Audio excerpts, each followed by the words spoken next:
안녕하세요 친구들. 선생님은 지금 공통수학 2 수업 개강을 앞두고 있는데요. 오늘 이 시간에는 직접 수업 들어가기 전에 이 수업에서는 어떤 내용을 학습하고 또 어떤 친구들을 대상으로 하는지 약간 설명해 볼게요.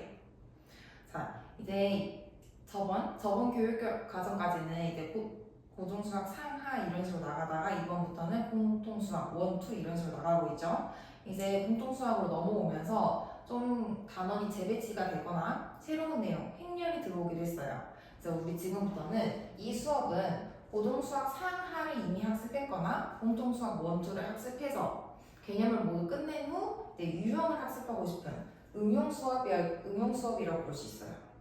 그래서 개념을 모두 학습한 친구들이 듣게 될 건데, 자, 그러면은 우리가 시험에 나올 만한 유형을 모두 학습한다라고 해서 유형을 학습. 선생님이랑 어떤 책으로 함께 할 거냐면, 유형이 되게 많은 센이 주 교재가 될 거고, 우리가 또 이제 고등학교 1학년, 2학년 되게 되면은 처음으로 이제 모의고사를 보게 될 거잖아요. 그래서 또 이제 내신뿐만 아니라 모의고사 문제를 어떻게 시험 문제가 나오고 어떤 문제들이 주로 나오는지를 학습하려고 모의고사도 함께 볼 거예요. 자, 우리가 모의고사라고 하면은 우리가 모의고사는 왜 볼까? 라고 했을 때 고등학교 3학년 11월에 보는 수능을 대비하기 위해서. 근데 우리가 수능은 어디서 출제되는 줄 알아요?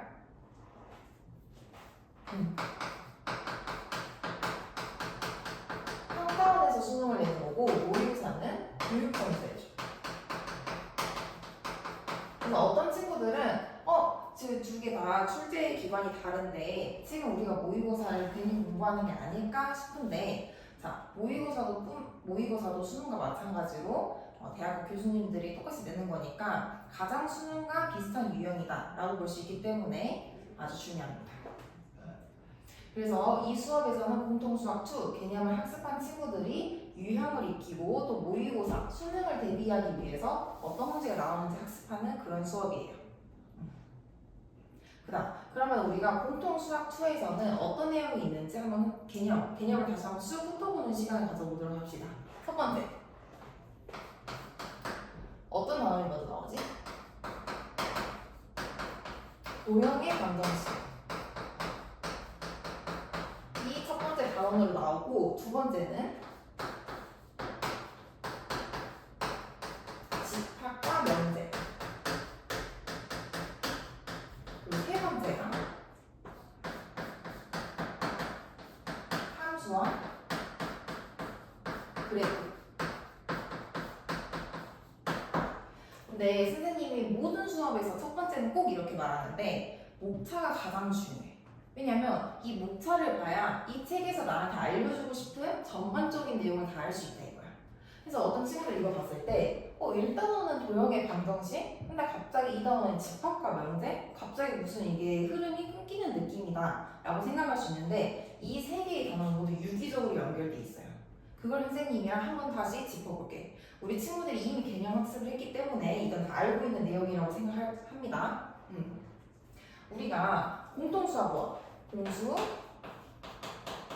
원에서 어떤 부분을 주로 배웠냐면 방정식에 대해서 많이 배웠어요. 방정식. 공통수학 원에서 첫 번째는 다항식에 대해서 배우고 두 번째가 방정식과 부등식에 대해서 배웠어요. 그 방정식과 부등식은 그 다항식을 그대로 가져와서 등호가 붙는가 아니면 부등호가 붙는가에 따라 가지고 방정식과 부등식을 나눴죠. 근데 그 중에서도 우리가 공수2 첫 번째는 그 방정식 중에서도 특히나 도형의 방정식을 배우게 된 말이야. 그러니까 방정식에서도 좀 더 세밀한 개념으로 들어가는 거야. 방정식 중에서도 도형. 그러면 우리가 드는 생각이 어떤 도형을 배울 것인지가 궁금하겠죠. 그래서 우리가 여기서는 어떤 도형을 배웠지? 그렇죠. 직선과 원이라는 도형의 방정식에 대해서 배웠습니다. 근데 우리가 이게 바로 첫 시작은 아니었어. 뭐였냐면은 내가 직선과 원의 방정식을 배우기 전에 우리가 그림을 그릴 때는 어떤 배경화면, 동화지라는 배경화면이나 A4 용지 이런 배경화면이 있어야겠죠. 그래서 내가 직선과 원의 방정식, 그래프에 대해서 배우는데 이걸 어디에 그릴 거야 라고 했을 때는 우리가 여기서 새로 나오는 평면좌표에 대해서 배웠어요. 평면좌표.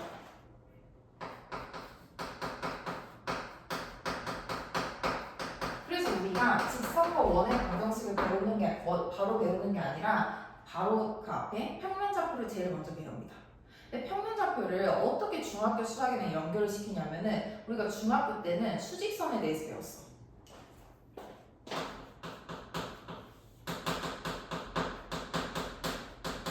수직선은 우리가 간단하게 말하면은 1차원 공간이라고 생각하면 돼. 1차원이라고 생각하면 돼. 그리고 나서 우리가 고등학교로 넘어오면서 중고등학교, 중학교 좀 후반부에도 배우죠. 평면좌표라는 몇 차원? 2차원에 대해서 배웁니다.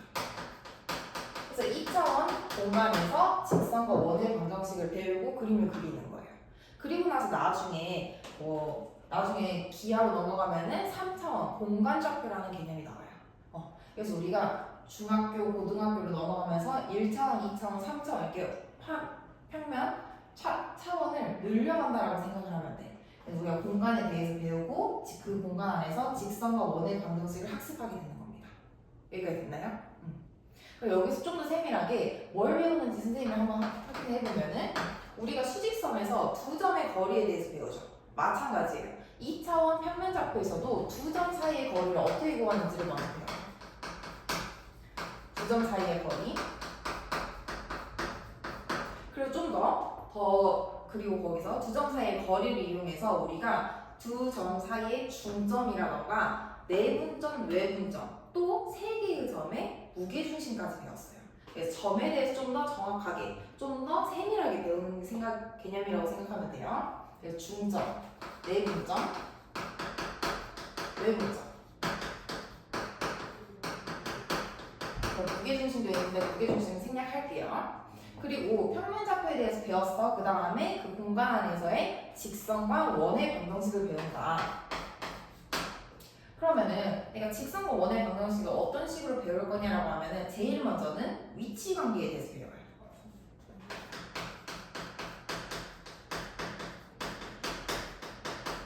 내가 이 두 개의 직선이 어떤 위치에 관계를 갖는지, 또 이 직선과 이 원이 어떤 위치에 관계를 갖는지를 배워요. 근데 우리가 그 위치 관계를 배울 때, 두 개가 지금 이렇게 생겼어, 저렇게 생겼어 라고 할 때는 어떤 우리가 용어가 필요한 거야. 어떤 조건이 필요한 거예요. 이 두 개가 맞나, 안 맞나? 거기에 필요한 용어에 대해서는 점과 직선 사이의 관계라는 개념이 들어옵니다. 점과 직선 사이의 거리. 아주 중요해요. 이게 나중에 수원, 수투, 미적분까지도 계속 사용되는 개념이기 때문에 점과 직선 사이의 거리는 우리가 좀 더 중요하게 임팩트 있게 공부를 하게 될 거예요. 이해가 됐나요? 그래서 우리가 이게 왜 필요하냐라고 하면은 내가 지금 위치 관계라고 했을 때 두 직선이 어떤 위치를 갖는지라고 하는 거는 우리가 그림이 있어야 되는 거잖아. 그래서 그림이라고 해서 위치 관계는 그래프. 방정식, 식은 대수. 대수의 개념과 그래프의 개념이 왔다 갔다 상호작용이 되는 과정을 배우기 때문에 이 직선과 원의 방정식은 굉장히 중요해요. 이해됐나요? 그리고 하나만 더 하면은 우리 친구들이 살짝 어려워하는 여기서 자취의 방정식 개념이 들어옵니다. 이게 무슨 의미냐라고 하면은 내가 지금 평면좌표에서는 계속 점에 대해서 배우게 되고 직선과 원에서는 그 중에서 점이 모이면 직선이 되고 또 그 점들이 모이면 원이 되게 되잖아요. 이런 조건을 맞췄을 때 이게 바로 직선이야. 이런 점들을 모았을 때 이게 바로 원이야. 그런 걸 찾는 게 좌취의 방정식이에요. 그래서 여기까지 하면은 직선과 원의 방정식까지 끝나게 되고 마지막은 좀 더 쉬워. 마지막은 우리가 도형, 직선과 원이라는 도형에 대해서 배웠을 때 그 도형의 이동에 대해서 배우게 되는 거야. 도형의 이동.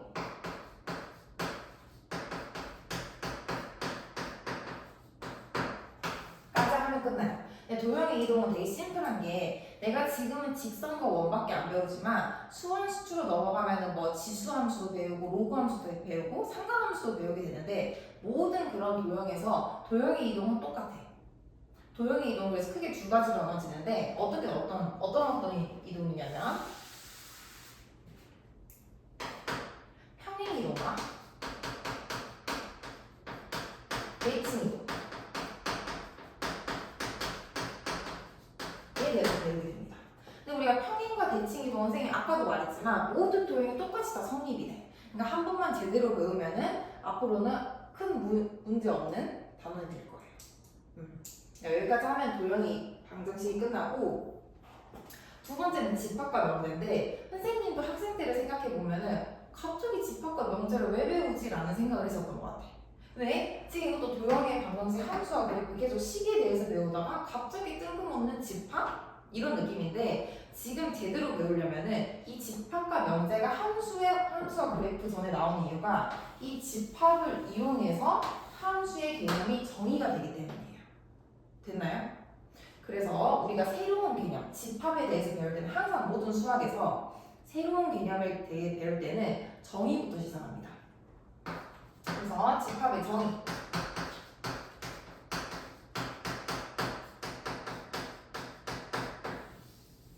우리가 정의라고 하면은 뭐 크게 뭐 어렵게 생각할 필요 없고 집합의 뜻과 표현 방법에 대해서 배운다고 생각하면 돼요. 돼요? 그리고 모든 새로운 수학 개념에서 정의를 배웠으면 그 다음은 무조건 연산이에요.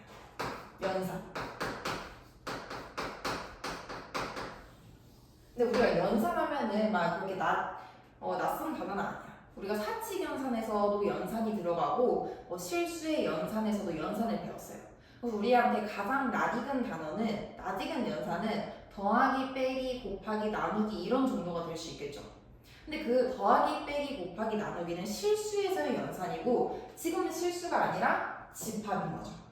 왜 집합의 연산에는 뭐가 있냐면 더하기와 비슷한 맥락의 합집합이라는 개념이 나와요. 합집합. 이런 식으로 새로운 개념이 나와요. 또 교집합. 이런 것들을 배울 거야. 여집합, 사집합.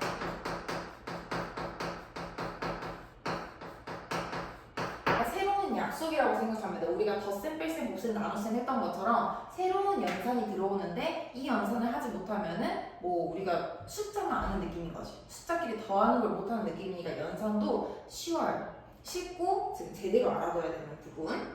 됐나요? 하면은 집합과 정의와 연산이 끝나고 그 다음에 명제에 대해서 배울 건데 선생님이 명제를 되게 좋아해. 왜냐면 우리 친구들이 한 번씩 그런 친구들이 있어요. 수학을 도대체 왜 배워야 되는지 모르겠어 라는 질문하는 친구들이 있는데 그 명제가 가장 선생님이 해줄 수 있는 효과적인 대답인 것 같아. 우리가 명제를 이용해서 뭘 배우냐면 논리를 배우게 됩니다. 그러니까 수학은 논리를 학습하는 과목이라고 생각하면 돼. 어떻게 그런 논리를 배우냐? 명제를 이용해서 증명. 우리가 계속 증명하는 연습을 할 거예요. 이 명제를 증명함으로써 논리를 배우게 되는 겁니다. 선생님 되게 좋아하는 단원이에요. 명제. 그래서 여기까지 하면은 집합과 명제에 대해서 배우고 그 집합을 왜 배운다? 함수를 정의하기 위해서 배운다라고 했었죠. 그래서 세 번째, 드디어 함수가 나와. 우리 공통수학 1에서도 2단원 전에서도 함수라는 개념이 안 나오거든? 근데 드디어 함수가 나오는 이유가 뭐다? 우리가 집합을 배웠기 때문이다. 그래서 함수는 우리가 함수의 정의라고 하면은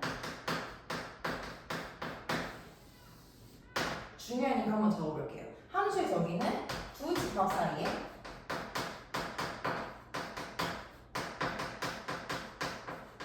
대응 관계.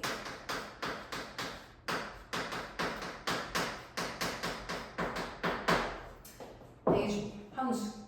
그래서 우리가 2단원에 집합과 명제가 들어가고 3단원에 드디어 함수가 나오게 됩니다. 근데 우리가 1단원 도형의 방정식에서 직선, 원 이렇게 했는데 선생님 직선과 원이 함수 아닌가요? 라고 할 수 있어. 왜 직선하면 우리가 쭉 이어지는 선을 그리고 원은 동그라미를 그리게 되니까 함수는 뭐 그래프 아닌가 라고 생각할 수 있는데 직선의 방정식과 함수는 달라요. 아주 비슷하지만 살짝 다른 게 뭐냐면 우리가 직선의 방정식에는 x는 1이라는 것도 직선이죠. 근데 얘는 함수가 될 수 없어. 근데 그거를 바로 여기서 배우게 될 거야. 두 집합 사이에 대응관계가 일어나지 않기 때문에 얘는 함수가 아니다 이렇게 배울 거예요. 그래서 우리가 여기서 더 정확하게 1차 함수, 2차 함수에 대해서 배웁니다. 지금까지는 직선과 원의 방정식, 1차 방정식, 2차 방정식, 이제 3단원에 들어와서 드디어 1차 함수, 2차 함수에 대해서 배우게 되는 거예요. 됐나요?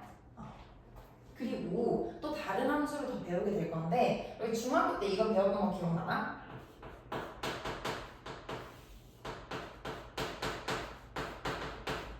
중학교 때 유리식 배웠었죠? 근데 우리가 공통수학 1에서는 다항식을 배웠죠. 마찬가지로 유리수를 가지고 우리가 유리식이라는 새로운 개념을 배울 거야. 그리고 이 유리식을 더 넘어가서 유리함수라는 걸 배우게 될 겁니다. 됐나요? 그리고 마찬가지로 이게 비슷한 맥락으로 중학교 때 뭘 또 배웠냐면 무리수 이걸 가지고 고등학교 지금 공통수학 2에서는 무리식을 배우게 되고 좀 더 가져가서 이걸 이용해서 무리함수를 배우게 돼요. 그러니까 우리가 3단원 함수와 그래프에서는 1차 함수, 2차 함수, 유리함수, 무리함수에 대해서 배우게 되는 거야. 돼요? 그리고 이 함수들을 토대로 우리가 오케이, 너 지금 함수 다 배웠지? 그럼 이 함수를 그래프로 그려봐. 그래프 그리는 연습을 굉장히 많이 할 거예요. 그래서 우리가 1단원, 2단원, 3단원까지 해서 선생님이 말하고 싶은 거는 공통수학 1이나 2나 다들 함수를 향해서 가는 거야. 근데 공통수학 1과 다르게 2에서는 그 함수를 가지고 그래프를 그려보고 또 그래프를 해석하는 연습을 해보고 또 방정식과 함수를 왔다 갔다 하는 상호작용을 한번 해봐 라는 개념이에요. 됐나요? 여기까지가 공통수학 2의 개념이었고 우리는 이 개념을 좀 더 명확하게 재정립하면서 유형에 대해서 많이 배울 건데 선생님 우리 친구들한테 해주고 싶은 말은 수학은 계산하는 학문은 아니에요. 그래서 우리가 수학이 되게 나중에 점점 갈수록 수포자들이 되게 많아지는 이유가 뭘까라고 생각했을 선생님은 내가 어떤 수학 문제를 보고 이 문제를 어떻게 풀어가야 될지 혼자서 이 문제를 봤을 때 어떤 식으로 풀이 과정이 가야 될지 해석을 못하는 거야. 선생님은 이 개념을 너희 우리 친구들한테 재정립을 해주면서 어떤 문제가 나왔을 때 이 문제를 이렇게 해석하는 연습을 배울 거야. 해석하는 연습. 개념은 여기까지 했고 선생님이랑 문제 하나 어떤 식으로 공부할지 한번 봐볼게요.